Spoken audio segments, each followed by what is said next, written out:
Your books are so unique in that they draw on like dozens and dozens of examples. Many of them are unique. They're not the same examples that people use in books. I want to talk about the process you go through of pulling all of that together. Well, God, that's a great question. It's kind of complicated, but when I'm starting to research, I kind of cast a wide net because I don't really know exactly what the book is going to be, and there's a lesson in that. That in any project you need to keep things a little bit open. You have to keep things open ended so that you're just constantly discovering, and that keeps you excited and energized and creative. So I never kind of close the book. I'm always open to new ideas, new people. A lot of what I read are biographies, but in the beginning, I'm also reading material about human nature. In this particular case, reading about anthropology and our roots, and a lot of books on psychology and psychoanalysis and things like that. That's very exciting. And then I go into biographies, and a lot of books are bad. They're badly written.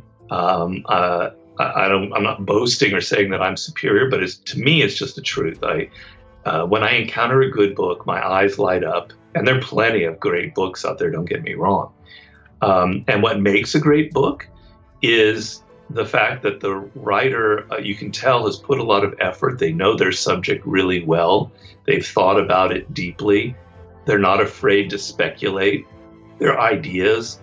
What makes a bad book, and I hate to say it, but there are more bad books being produced now than I think ever, but I could be wrong on that. Bad books start off with a kind of an interesting idea, and that's it. After the first chapter, you know what the author is going to say, and it just repeats itself. Or they have some stupid axe to grind, and you know that they're only really kind of reflecting their own prejudices. So you find a good book. What does it look like when you read that? Like, can we geek out a little bit on do you read it cover to cover? Are you making an index in the book itself? Well, I hope people are interested in this, because to me it seems like a rather boring process. But what I do is all very simple. I've had a system pretty much since the 48 Laws of Power. I've kind of refined it, but it's pretty much the same. I read the book fairly carefully. If it's a bad book, I skim like hell. But if it's a good book, I dig and I read carefully. And as I'm reading it, I make little notes in the margins to come back to this section. If it's a great book, like practically every paragraph is marked up, but I try not to do that.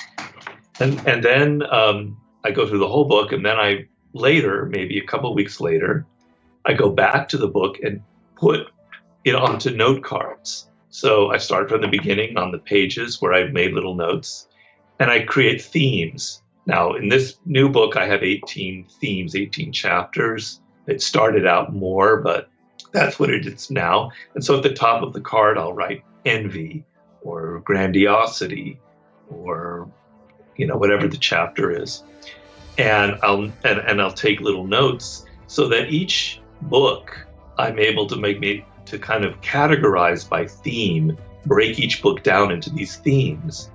And if a book yields like 9 cards on one theme, well, that's a lot, and maybe that could be a main story in the chapter. And so then I end up with thousands of note cards, which I've had people photograph them before, all organized by theme. So if you look at my little note card section under irrationality, which is a large chapter because there's so much material about human irrationality, there's over 100 cards and over 50 books in there with all sorts of different ideas and material, and that's where the chapter will grow out of it. All of the ideas inspired by these biographies and by this other source material. And then when I come to write the story, let's say I'm writing about Rockefeller, which I'm doing now, I now take the cards and the book, and I kind of even go deeper. So by the time I finish, I've spent a lot of hours with this one individual, and I try and get to a point where I can say, I actually know Napoleon really well. I feel like it. It could be grandiose on my part, but I really know this character now in a way that's not superficial, and I feel like I can say something very interesting about them. Why don't you use an electronic system like Evernote or something like that? It's more Because easily I'm searchable. because I'm an old guy and I've got my limitations. I'm 58, and I came to age writing these books, in my late 30s. So your patterns are set. But I'll tell you something. I don't advocate this. If I could do it digitally, I probably should and would. But I will say this, and something I covered in Mastery. Writing things out by hand has a logic to it. Yeah. So when I'm going through a book and I'm taking notes and I'm scrawling with my fountain pen on a card, I'm actually thinking more deeply than when I'm sitting there typing stuff on the computer. I don't know how to explain that, but I really, really feel it, that the handwriting process kind of links closer and faster to the way my brain works. And I love the computers. I obviously write my final drafts on them. And editing, I would die if I couldn't edit like I can on a computer. It'd be useless. But writing things out, there's a logic to it. And I know Ryan, who's a friend of yours, who I taught this system to essentially, he does the same thing. He writes them out. He might have progressed now to doing it digitally. I can't say that for sure. But it probably would save time to do everything digitally. But the other aspect of it is having in a box 2,000 cards that I can now shift through with my fingers, and I can move the cards with incredible speed. I can go through them like that. I can't do that on the computer. I can't look at 5 cards at the same time or go through things. I don't know how to explain it the same way. It's not the same process. Every time you have something on the computer screen, it's flat. It's there. It's the one thing you're looking at. Yeah, I could put 5 cards on the screen at the same time, but I write on the back as well. So I can't look at the back at the same time. I've got more, it gives me a visceral material feel for what actually the book is. And it gives me this power with my fingers to look through what my material is. So, how do you come up with the themes? Well, it's been this way since the 48 Laws. Wow, you're really going into this, man. Yeah, I love that. I hope people aren't like in a coma as they hear this. It started with the 48 Laws because what I did is to reveal a little bit about that book is I didn't know what that book would be. I had a man who was going to be my producer on it, Joost Delfers, who was basically paying me because he loved my idea to write up a proposal that we would sell.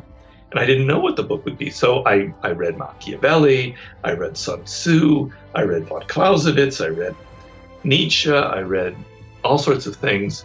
And as I'm writing it, I'm going, wow, these are themes that keep showing up. And originally I probably had like 80 themes.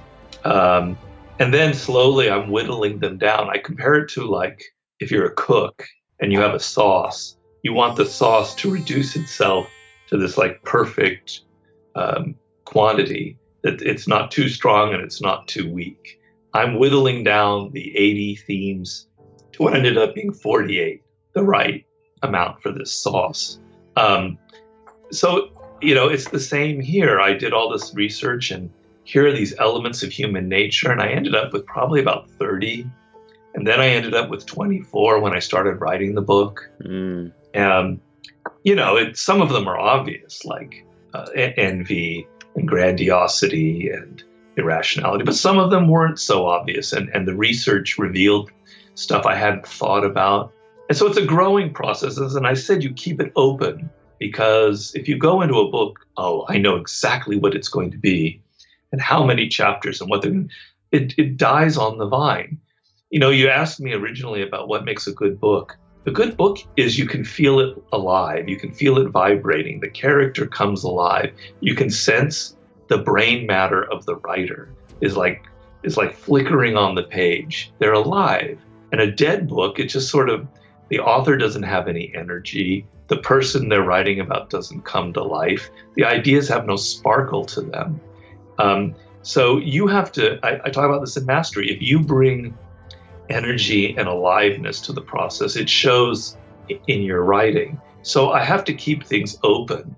And as I'm writing the book, I drop chapters or I add them, not too often, but that's what happens. And so the themes I allow the material, the research to sort of reveal to me what they need to be.